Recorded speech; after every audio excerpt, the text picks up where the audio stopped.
"Come to Halifax," the Rear Admiral said at my father's graveside. "Ask for the Meridian file. They'll know what to do." The wind off the Street Lawrence came in low and cold that morning, pressing flat against the rows of white markers at the National Military Cemetery in Ottawa. It was October, and the maples along the far edge had already turned.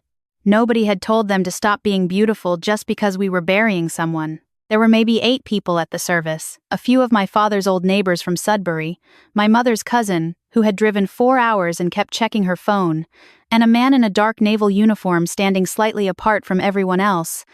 The kind of still that doesn't come from standing still but from spending years learning how to be invisible in plain sight. I didn't know who he was until after the chaplain finished and the honor guard folded the flag into its tight triangle and placed it in my hands.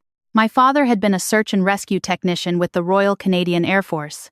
He served for 22 years, mostly out of CFB Trenton, and then quietly retired to a semi-detached on Larch Street in Sudbury, where he grew tomatoes in the backyard and watched hockey night in Canada, with the volume slightly too loud.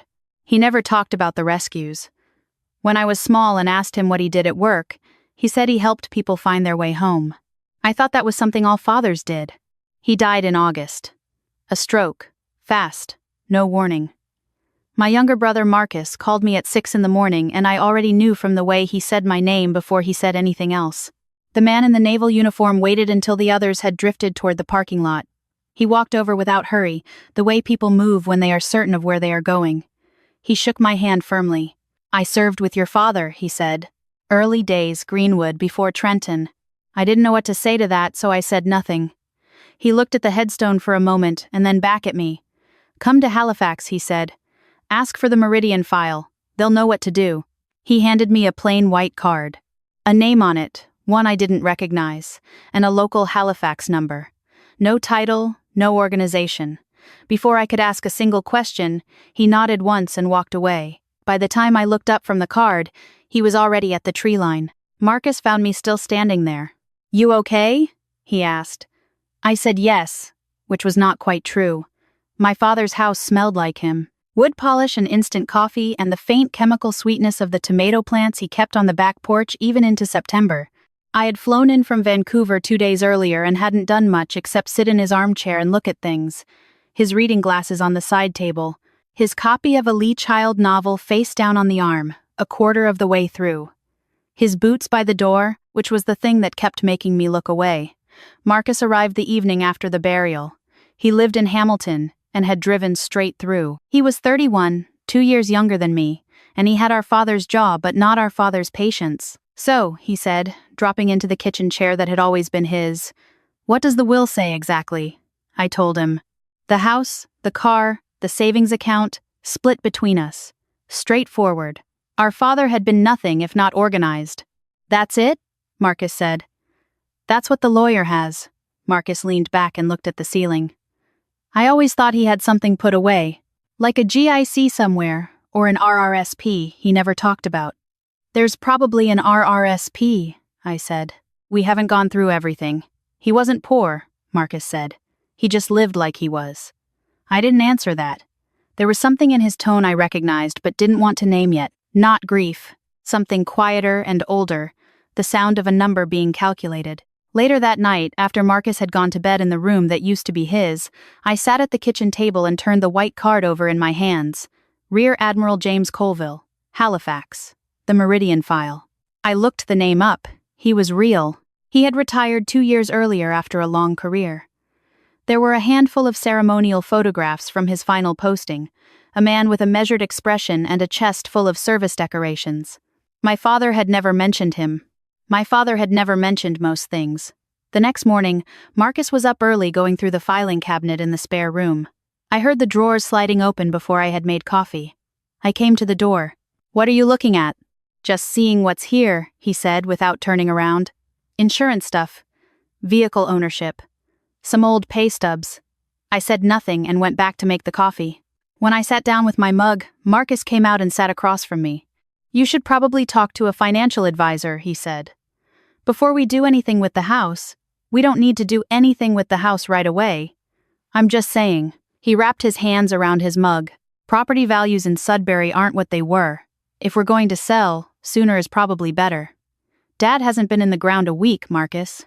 He looked at me steadily. I'm being practical. You were always the one who got emotional about this stuff. I didn't argue.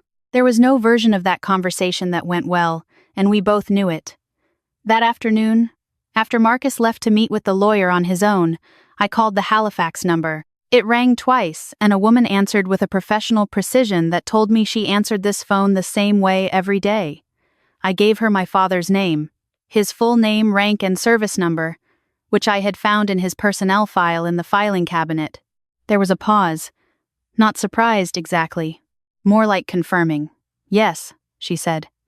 We have been expecting this call. Can you come to Halifax? I told her I would need a few days. Of course, she said. Please bring identification and proof of next of kin. His service record if you have it. She gave me an address. Not a military base. An office in the north end of the city. I went back into the spare room after I hung up. I looked at the filing cabinet Marcus had gone through that morning. Then I went to the basement. My father's basement was organized the way his mind was organized. Everything in its place, labeled, accessible, shelves of paint cans sorted by color, a pegboard of tools, each outlined in marker so you'd know where to hang them back. And at the far end, behind a shelf of hockey equipment that had not been touched since Marcus and I were teenagers, a gray metal lockbox I had never seen before. Heavy. Padlocked. I brought it upstairs and set it on the kitchen table. I found the key in the second place I looked. He had always kept his spare keys in the tray in the hall closet, sorted by a system only he understood. There was one key I'd never been able to place, small and flat with a round head. It opened the lockbox. Inside was a passport, Canadian, dark blue, the older style.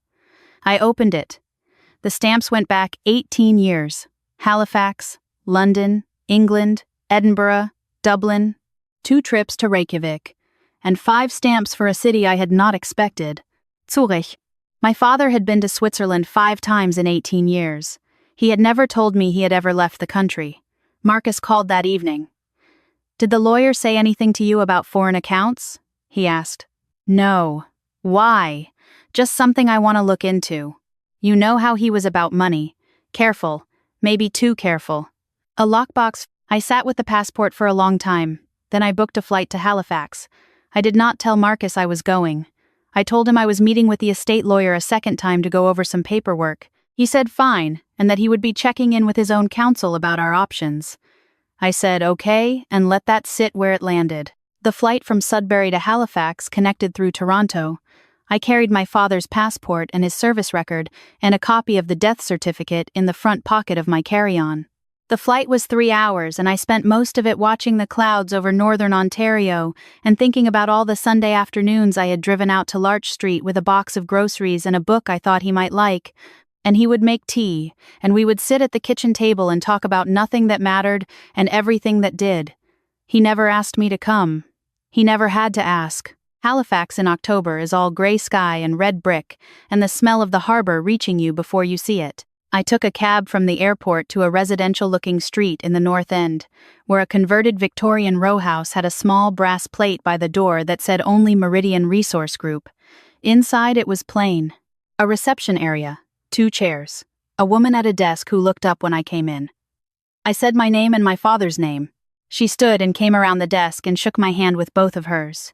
Please come through, she said. She led me down a short hallway to a small boardroom.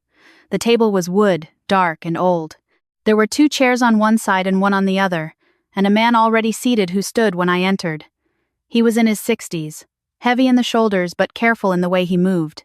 He shook my hand. My name is Dr. Callum Reed, he said. I was your father's point of contact here for the last 14 years. Point of contact, I repeated. He gestured for me to sit. Your father established a trust with our organization in 2007, he said. It has been active since then. I looked at him carefully. My father was a search and rescue technician. He retired as a master corporal. Dr. Reed nodded. Yes, he wasn't a wealthy man. He made consistent choices over a long period of time, Dr. Reed said. That creates something different from wealth. He opened a folder on the table. Inside were documents. My father's signature appeared on several pages. His handwriting, small and precise, the same handwriting that had signed my birthday cards every year until I was 33. The trust currently holds just over $940,000, Dr. Reed said.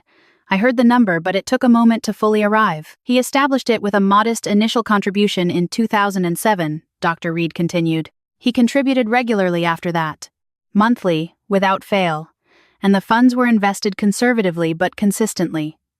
Long-term Canadian bonds, some equities, nothing speculative.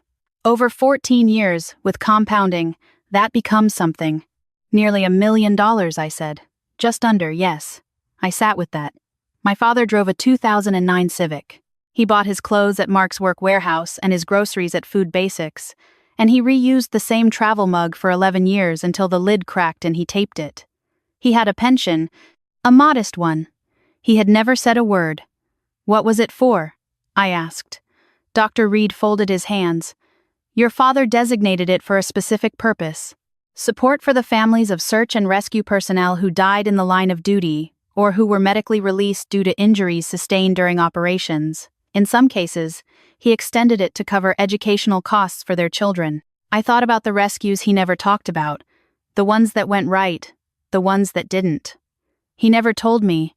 I said. Dr. Reed was quiet for a moment. He said, when we set this up, that he didn't want recognition. He said that in his experience, people perform differently when they know someone is watching. He wanted this to be invisible. I thought of something he used to say when I was small. You help because it needs doing, not because someone will remember you did it. I had thought that was just something fathers said. There was an envelope on the table that Dr. Reed had not opened. He slid it toward me. He left a letter, he said, to be given only upon his death. My hands were steadier than I expected when I picked it up. My phone buzzed twice while I was sitting in that boardroom. Both times, Marcus. I let both calls go. I opened the letter. My father's handwriting on cream paper, the kind he used for important things.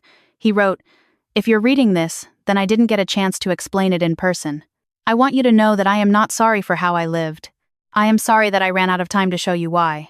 He went on to describe the first rescue he remembered going wrong. A fishing vessel off the Newfoundland coast in March of 1998. 4 men. One survivor, a deckhand from Cape Breton named Gary. Gary made it. The other 3 did not. My father never forgot any of their names. He wrote them out, all 3, in his block letters. They had families. Gary had a daughter who was 8 that year. My father had looked her up sometimes, just to know she was okay. I could not bring them back, he wrote. But I decided, a long time ago, that the least I could do was make sure the ones left behind were not forgotten either. He had kept track. Over the years, quietly, he kept track of the families of the people who did not come home. When something came up, when the money ran thin or the rent was due or a kid needed tuition, he made sure Dr. Reed knew. He never contacted any of them directly. He never wanted credit. You might think this was my way of carrying guilt, he wrote. It wasn't. It was my way of carrying gratitude. I got to come home. Every time I got to come home. That means something. That has to mean something. The last line of the letter was, you are the trustee because you know how to be steady when things get loud. I think you always knew that about yourself, even when you didn't. I sat in that room for a long time after I finished reading. When I finally stepped outside, the harbor was visible at the end of the block, gray and flat and wide. I walked down to it and stood for a while. My phone rang again. Marcus, I answered. Where are you? He said immediately. The lawyer's office said you didn't come in. I'm in Halifax, I said. Silence. What for? I took a breath. Dad set up a trust, I said. I'm meeting with the people who manage it. A trust, Marcus repeated. How much? Close to $1 million. The silence this time was different. And, he said slowly, who does it go to? It supports families, I said. SAR personnel who died on duty, their kids. Medical costs, tuition, Marcus exhaled. So it's charity. It's what he built. And what about us? Marcus said. What about the fact that he had $1 million and never once helped me out when I was struggling? He helped you, I said. He paid your rent twice. He co-signed your car loan in 2018. That's not the same as this, Marcus said. His voice had gone tight. That's not the same as sitting on $1 million. He didn't sit on it. He built it for a purpose. He had no right, Marcus said. That money should be divided. You and me. It's our inheritance, not some fund for strangers. It's a valid trust, I said. It's been legal since 2007. I'll talk to a lawyer, he said. I know you will. He hung up. I stood by the harbor for another few minutes. A fishing boat was coming in slow. The water was very still. I flew back to Sudbury and drove directly to Larch Street. Marcus was already there. He had his own key from the days he used to help Dad with repairs. He was sitting at the kitchen table with his phone and a legal pad and an expression I recognized from our childhood, the one he wore when he had decided he was right and was waiting to explain why to everyone else. He didn't say hello. This isn't what he would have wanted, Marcus said. I sat down across from him. Which part? Any of it. You running off to Halifax without telling me? Making decisions about the estate without consulting me? I wasn't making decisions, I was finding out what exists. He tapped his pen against the legal pad. My lawyer says a domestic trust set up without disclosure in the primary will can be contested. It was referenced, I said. There's a paragraph in the will directing the executor to make contact with Meridian Resource Group. You would have gotten to it. He made a face. I'm an equal heir. You're not a beneficiary of the trust. Then that's exactly what I'm going to challenge. I looked at him for a moment. Marcus. He spent 14 years building this. He set it up so that the families of people who died in rescues that he survived would have help. That's what the money is. Marcus leaned forward. I needed help too. When Sarah and I split, when the business fell through, when I had to move. He knew all of that, and he sat on $1 million and gave me lectures about budgeting. He gave you more than lectures. Don't, Marcus said sharply. I softened my voice. He helped you because you were his son and he loved you. This was different. This wasn't his personal savings account. He built it for something. Then he should have told us. I thought about the letter.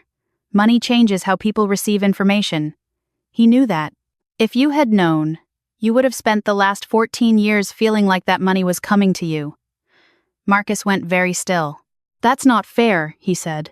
It's what he believed, I said carefully. Not about you specifically, about people, about what knowing does to how we see things. We sat in silence for a moment. Outside, a crow landed on the fence and stood there looking at nothing. He always talked to you more, Marcus said finally. His voice was quieter now. We talked about ordinary things, I said. He never told me about this either. But he trusted you with it. I didn't answer immediately because I didn't know what to say that would be true and also kind. He trusted me to protect it, I said eventually. That's different from being loved more. That's just knowing which person can hold something still. Marcus looked at the legal pad.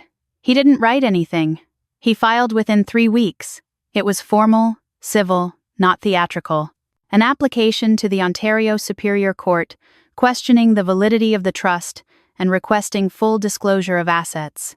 The legal theory was that our father had accumulated these funds during years where he also had family obligations, and that the establishment of a private trust without full disclosure to his heirs may have constituted a breach of those obligations. I hired a lawyer in Sudbury, a woman named Patricia Enright, retired Army, 2 decades in estate law. She reviewed everything and then sat across from me with her hands flat on the table. This is solid, she said. Your father was meticulous. He expected this, I said. She smiled slightly. The good ones always do. The first hearing was a procedural one. A courtroom in Toronto, beige walls, a judge who asked focused questions and a clerk who typed everything without looking up. Marcus sat at the opposite table and did not look at me when we came in, but I saw him glance over once when my lawyer spoke. Patricia laid out the timeline. Trust established 2007. 17 years of consistent contributions and documented disbursements. Referenced in the will. Legal under Ontario and federal trust law. Marcus's lawyer argued that the assets had been accumulated during a period of shared family responsibility and that the beneficiary designation excluded natural heirs without justification. The judge asked for additional documentation. A follow-up hearing was scheduled. In the hallway afterward, Marcus fell into step beside me. You could end this today, he said. I could, I said. But I won't. It's almost $1 million. I know what it is. He stopped walking. Do you? Or is this about being right, about being the one he chose? That landed in a way I hadn't expected. I stopped too. I don't want to be right, I said. I want to keep what he built intact. Those are different things. Marcus looked tired. Old tired, not just from the day. I don't know who my father was, he said. That's what this is actually about. I thought I knew him and I didn't. And now there's no way to ask. I stood there with that for a moment. I know, I said. Me too. He walked away without responding. The second hearing brought more documentation. Financial records from Meridian, disbursement logs, beneficiary summaries, all carefully anonymized. There were 41 instances of financial support over 14 years. I had asked Dr. Reed to prepare a summary of categories without names, so the court could see the scope without identifying anyone. A daughter in Moncton whose father was killed during a winter rescue in 2009. Her tuition at Dalhousie, paid in full.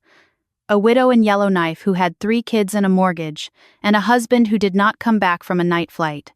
2 years of mortgage assistance. A former SAR technician in Victoria who had been medically released after a spinal injury and needed physiotherapy not covered by Veterans Affairs. 18 months of treatment. Patricia read parts of the summary into the record. Rear Admiral Colville appeared at the third hearing. He came in quietly, sat in the gallery, and was called as a character witness. He testified in plain language. He described my father's service record, his reputation among the men he worked with, his history of going beyond the job. He described a conversation they had had in 2006, a year before the trust was established, in which my father had talked about the ones who didn't come home and what, if anything, could be done about what they left behind. No one suggested this to him, the Admiral said. He brought it to me. He wanted to know if such a thing was possible. I told him it was. He said he was going to do it. Marcus's lawyer asked whether the Admiral had exerted any influence over my father's financial decisions. The Admiral looked at the lawyer without blinking. Your father, he said, looking at me rather than the lawyer, was the kind of person other people looked to. Not because of rank, because of character. If anything, he influenced the rest of us. The ruling came 4 days later. The trust is valid, the judge said. The structure is sound, the documentation is complete, and there is no evidence of undue influence or improper concealment. The petitioner's application is dismissed. Patricia touched my arm briefly. Outside, Marcus was standing by the car with his jacket unzipped, despite the cold. He wasn't on his phone. He was just standing. I walked over. He looked up. You weren't going to bend, he said. No matter what, no. He nodded slowly. Not angry now. Something else. I keep thinking about that letter, he said. The one he left you. I have it, I said. He looked at me. Is there anything in it about me? I hesitated. Yes, I said. He said he had already given you what he could. Not as a judgment, as a statement of fact. Marcus looked away. He exhaled. He paid my rent the first time without me asking, Marcus said. I didn't even tell him it was bad. He just showed up with a check. He never made me feel small about it. He just did it. I know. That was him, wasn't it? That was the same as all of this. Yes, I said. It was all the same impulse. We stood there for a while. Cars moved past on King Street. The city kept going the way it does. I drove to Hamilton a month later. Marcus's apartment building had a parking lot that always seemed to have one too many pigeons in it. He let me in and we sat at his kitchen table with coffee, and it felt, for the first time in months, like the way we used to be when we were young and had no weight in our hands yet. I'm not dissolving the trust, I said. That's the one thing that doesn't change. I know, he said. He didn't argue. But there's a clause, I told him. Dad built it in, a family stabilization provision. If a named family member is experiencing financial hardship, the trustee can allocate up to a fixed annual amount, structured, with oversight, tied to a documented plan. Marcus looked at the table. So, what does that mean? It means I can help you, not with a lump sum, and not unconditionally. With a plan, debt repayment, a financial advisor through the trust, structured distributions tied to milestones. He was quiet for a long time. You'd be managing me, he said finally. I'd be honoring what he built, I said. He didn't cut you out. He set boundaries. There's a difference. Marcus turned his mug around in his hands. I wanted him to be proud of me, he said. That's the embarrassing part. That's what the lawsuit was actually about, not the money. I know. He never said it. I know that too, I said. He didn't say it to me either. He showed it in the way he made sure things would be okay for us after he was gone. That's the same as saying it. It just takes longer to hear. Marcus was quiet for a moment. Then he said, "He really went to Switzerland 5 times? Zurich," I said, "for meetings with the investment advisors. First time was 2008. He laughed once, short and surprised. "Dad." "I know. The man drove a 2009 Civic," Marcus said, "until the end." He shook his head slowly, and never said a word. We spent another hour at that table going through the numbers. His debt, what a structured 5-year plan might look like, what milestones would mean in practical terms. It was not romantic. It was spreadsheets and coffee going cold, but it was real. When I got up to leave, Marcus walked me to the door. "I'm sorry," he said, "for the lawsuit, for assuming. I know. He didn't ask you to carry this." "He trusted me to," I said. "That's not a burden. That's the point." In the spring, Marcus and I drove back to Ottawa together. We stopped for gas outside Kingston and ate bad coffee and worse muffins in a fluorescent Tim Hortons and argued mildly about which highway to take, the way you do when the thing you're really doing is being in the same car and letting that be enough. We got to the cemetery in the early afternoon. The maples were not yet fully green. Still in that thin, bright stage of early May when the leaves are translucent and you can see through them to the sky, we stood at my father's headstone. His name, his rank, his dates. Nothing extra. He would not have wanted anything extra. Marcus had brought a small Canadian flag from the dollar store, the kind you get at Canada Day events. The wire stand bent slightly in the packaging. He pushed it into the ground at the base of the stone. "I always thought he was holding out on us," he said. "He was holding something," I said. Marcus nodded. "Just not what I thought." A couple of small birds moved through the tree line at the edge of the cemetery. The grass was very green. "Do you think he knew how it would go?" Marcus asked. "The lawsuit and all of it?" "I think he knew money tests people," I said. "I think he built everything he built so that the test would have a right answer available, even if the answer was hard." Marcus looked at the headstone. "I want to be more like him," he said. "Me too." He was quiet for a moment. "I think that's probably the point," he said. We drove back to Sudbury in the late afternoon. The highway through the Shield was all rock and water and enormous sky. I had grown up thinking this landscape was ordinary. I did not think that anymore. That evening I sat at my father's kitchen table with the trust documents and the annotated disbursement ledger Dr. Reed had sent over, and I went through the next round of decisions. There were 3 pending requests in the queue.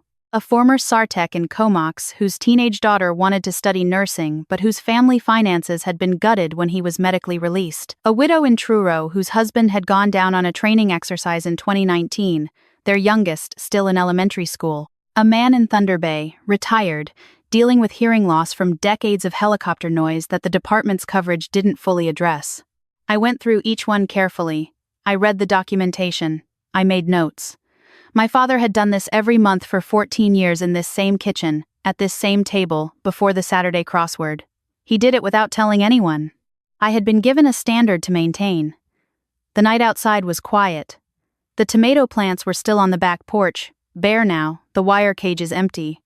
I was going to plant new ones in June, not because anyone was watching, just because it needed doing. If you've ever sat across from someone at a table and realized you didn't know them as well as it was something larger. The discovery that a person you had reduced to familiar shapes was, all along, carrying something you had never thought to ask about. My father was a search and rescue technician, 22 years. He lived quietly and died the same way. He never put his name on anything. But he didn't leave quietly. He left structure. He left receipts for kindnesses nobody asked him to perform. He left a letter that told me who he was in the years I was busy assuming I already knew. And he left instructions, which is the only kind of inheritance that matters once you understand what inheritance actually means. If this story made you think of someone in your own life, someone who carried something without asking you to notice, take a moment with that today. Call them if you can. Ask them something you've never asked. Listen the way my father listened, without waiting to be thanked. And if you believe that the quietest people in any room are often the ones who have seen the most, I hope you'll stay with this channel. Leave a comment below. Tell me about someone who lived steady instead of loud, because sometimes the most important things are the ones no one advertised.